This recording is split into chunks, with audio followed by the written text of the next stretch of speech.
Oi, gente, eu sou Bianca Campelo, esse é o Literalizando e eu hoje vou te dar mais uma dica de leitura para as férias.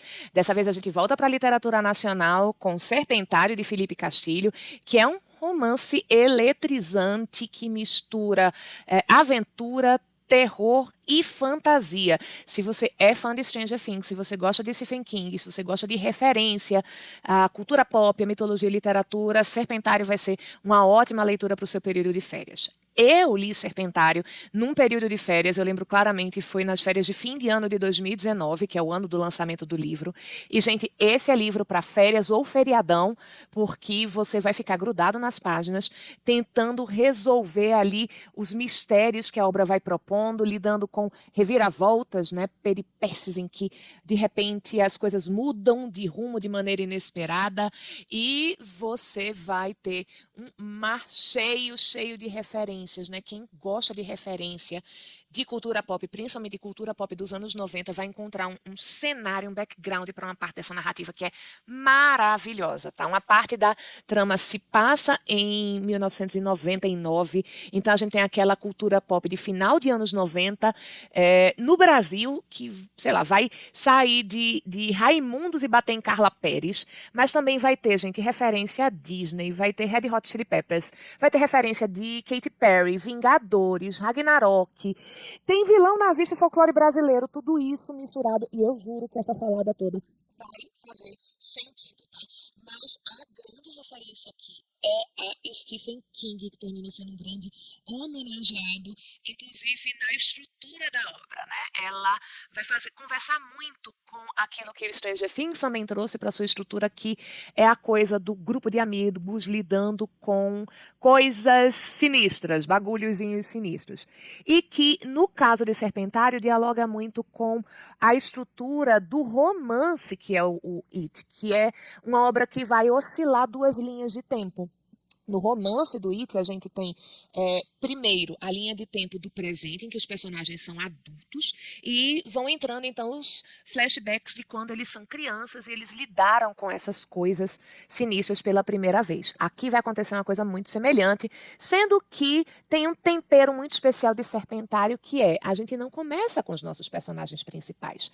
A gente começa com um prólogo em que, de repente, porque literalmente a gente começa no meio de uma frase, de um trecho que tem uma tipografia, tem uma fonte toda diferente do restante do livro, em que a gente está num submarino da Marinha Alemã da Segunda Guerra Mundial, juro, com um monte de, enfim, né, soldados do Reich, soldados nazistas, e de repente eles são confrontados com uma ilha que não deveria estar lá, o Sonar capta de repente essa ilha do nada, e eles são atacados de um jeito bem absurdo, e é aí nesse ataque que a gente tem a primeira referência intertextual literária da obra, que é a palavra carcosa, né? Pode passar totalmente despercebida ali para quem não tem essa conexão, mas é um espaço ficcional que aparece num livro chamado O Rei de Amarelo, de um escritor estadunidense chamado Robert Chambers. O que é essa carcosa nesse livro, eu não vou poder te explicar, porque isso dá um vídeo inteiro. Mas se vocês quiserem, deixem nos comentários que eu explico o que é essa carcosa, o que é esse livro, O Rei de Amarelo, do Robert Chambers, tá? Bom, mas tá aí esse primeiro mistério, porque, enfim, vem essa narrativa que a gente não está esperando, e é só depois dela que a gente vai esbarrar na história da nossa protagonista, Caroline.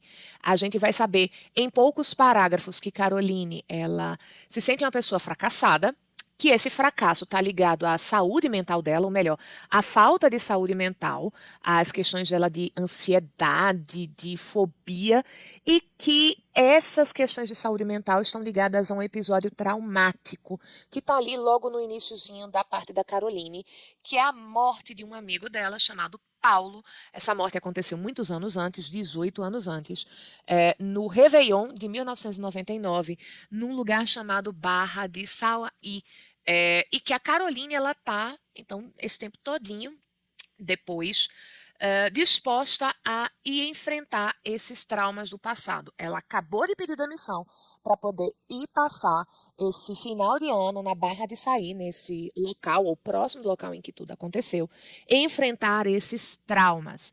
E isso, inclusive, vai levá-la a viver uma forma impulsiva de buscar isso, porque ela vai estar, de repente, sozinha no meio da estrada, quase de meia-noite, do nada, mas isso ela está dizendo para a gente, ela está pensando, na verdade, porque a gente está colado no ponto de vista dela, que nem de longe vai ser a experiência mais assustadora que ela já passou.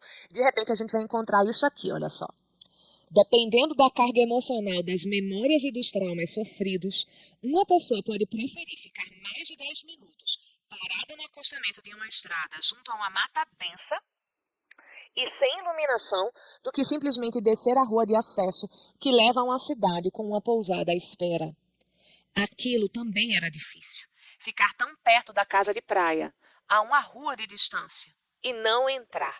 As portas estavam fechadas para ela que crescera ali. O que é que tem acontecido com Caroline nessa época, gente? Deixa essas marcas em que ser uma mulher em 2018, sozinha, no meio da estrada, quase meia-noite, pode ser menos assustador do que se aproximar do local em que ela tem traumas extremamente profundos, tá? É basicamente nesse ponto da Caroline tendo que enfrentar a necessidade de se aproximar desse lugar que termina o prólogo e vai começar o primeiro capítulo. Um primeiro capítulo que homenageia Stephen King no título. Não, que vai estar lá entre parênteses, Conta Comigo.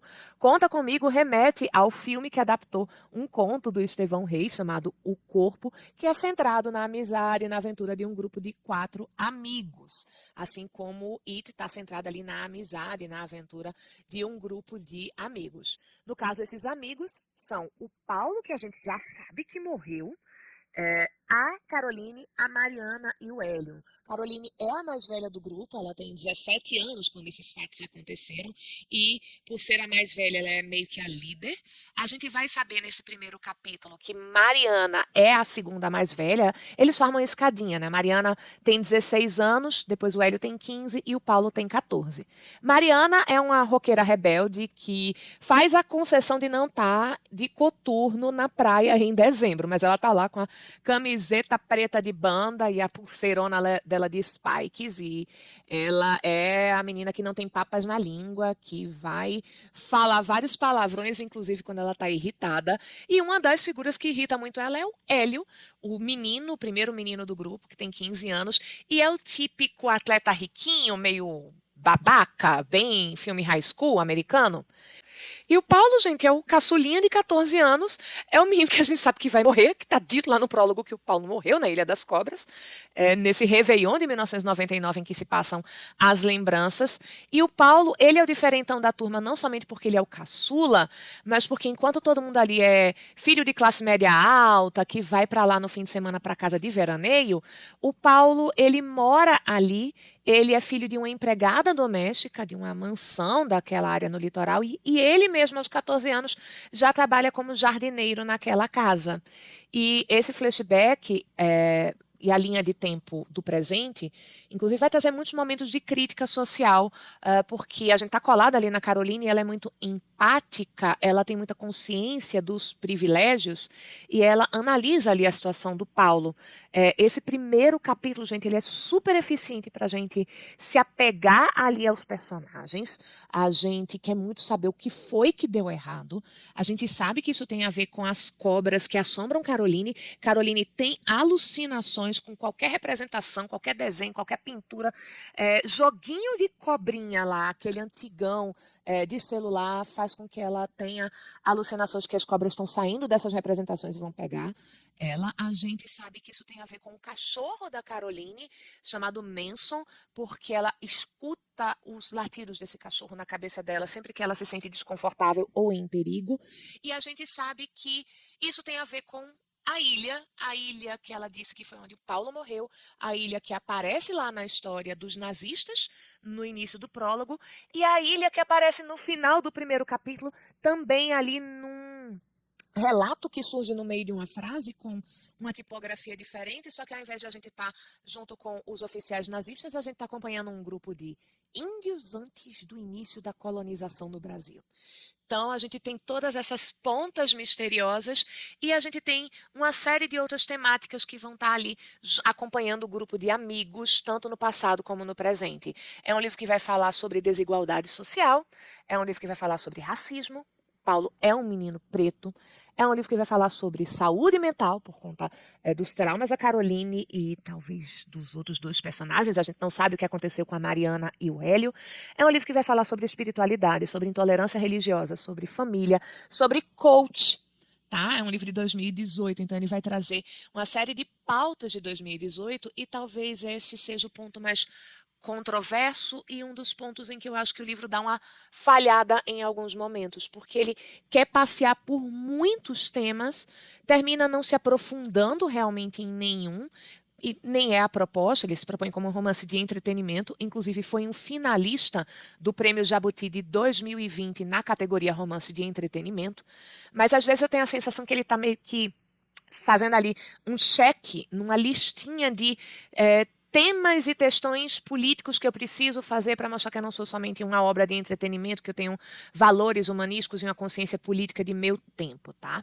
E eu tenho que te fazer um alerta sobre esse passeio nesses temas, tá? Porque um dos temas que se vai tocar, que é a questão da religiosidade, num certo momento da narrativa, numa das linhas de tempo, vai ter uma representação de um personagem que tem um certo perfil religioso, que vai parecer um estereótipo que pode ser ofensivo para algumas pessoas pela forma como isso vai se delinear no tempo presente, tá? No tempo em que a gente está no presente e esse personagem surge. Se você chegar nessa parte do livro e começar a se incomodar, eu vou te aconselhar, não larga o livro. Por causa disso, não larga o livro nesse momento, tá? Porque a história vai avançar nos esclarecimentos desses mistérios do passado. E eu te prometo que o livro vai te dar elementos para entender que essa é uma representação menos de um estereótipo e mais de como uma pessoa que tem fortíssimos motivos para pensar o que pensa, dizer o que diz, agir como age, ter esse delineamento que tem no presente. Não é simplesmente um estereótipo. A gente está lidando com uma personagem que vivenciou certas experiências que dão um lastro para essa personagem estar se apresentando assim para a gente. Não é uma representação rasa, não é um estereótipo pelo estereótipo, não, tá? É um modo de lidar com esses eventos. Bom, é isso. Se você gostou dessa dica de leitura para as férias e quer mais dicas de leitura por aqui, deixa um joinha, compartilha esse vídeo para ele chegar para mais pessoas e o YouTube e eu entendermos que está sendo conteúdo relevante aqui no canal. Deixa aqui nos comentários sugestões de livros ou de gêneros de livros que você gostaria de ver por aqui. E se você já conhecia Serpentário, deixa aqui as tuas impressões da leitura. Será que você concorda comigo sobre os elementos que me agradaram no romance e esses alertas que eu te deixei? Muito obrigada por me acompanhar até aqui. Um beijo e até a próxima!